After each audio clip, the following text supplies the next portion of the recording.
Je m'appelle Éric Lefebvre, je suis agriculteur dans l'Oise, dans un village qui s'appelle Plessier-sur-Saint-Just. Je cultive 278 hectares, dont 60 hectares que j'ai passés en semi-direct depuis 5 ans.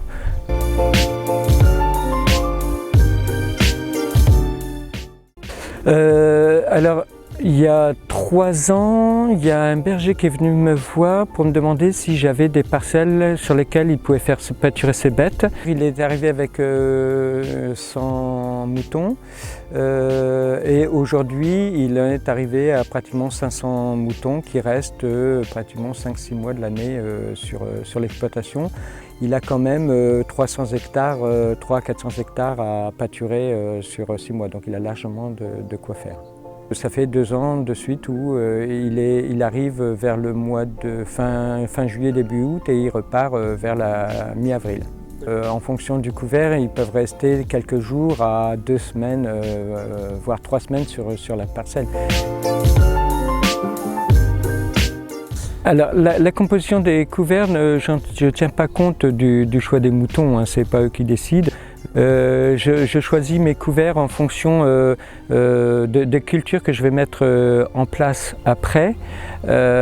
Aujourd'hui, je suis un mélange entre 5 et 7 espèces, entre légumineuses, graminées et crucifères.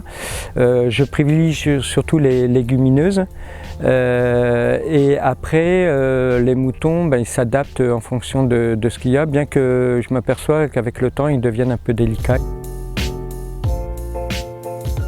De faire passer les moutons, je me suis aperçu que j'avais moins de problèmes de mulot.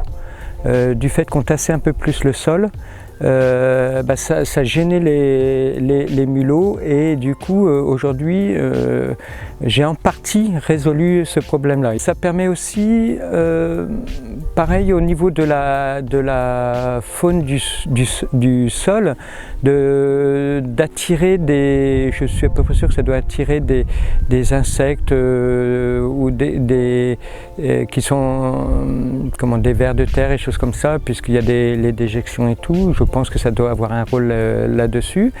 Le passage des moutons, ils laissent leur déjection derrière. Alors, je ne sais pas comment le quantifier, mais il y a quand même un intérêt agronomique, c'est que les moutons fertilisent en partie les sols. L'autre avantage que j'y vois, c'est qu'il y a quand même un contrôle des adventices.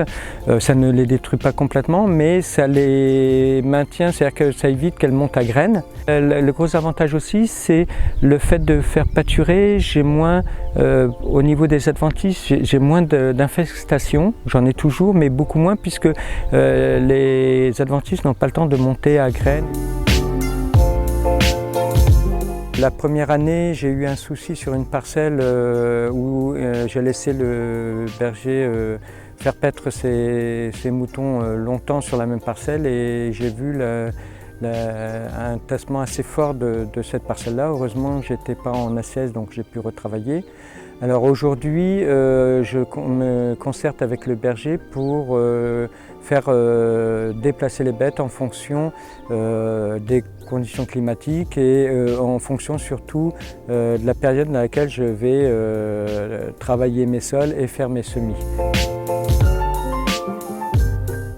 Alors l'intérêt d'avoir les moutons qui pâturent, ça m'a permis de ne plus utiliser le broyeur puisque c'est les moutons qui font le travail. Ça c'est déjà une bonne chose, hein. Ça me permet de réduire le coût, le passage d'un broyeur, d'un tracteur et d'un chauffeur. Je m'aperçois qu'aujourd'hui j'utilise moins de produits que j'utilisais avant. Pas tout à fait la moitié, mais un tiers en moins, oui. Là, les gens du village me disent « Ah, c'est bien de revoir des moutons dans les champs ». Et ça, c'est vrai que ça n'a pas de prix, quoi. On montre une autre image de l'agriculture, bien qu'ils savent que je suis en conventionnel et que j'utilise des produits phytosanitaires.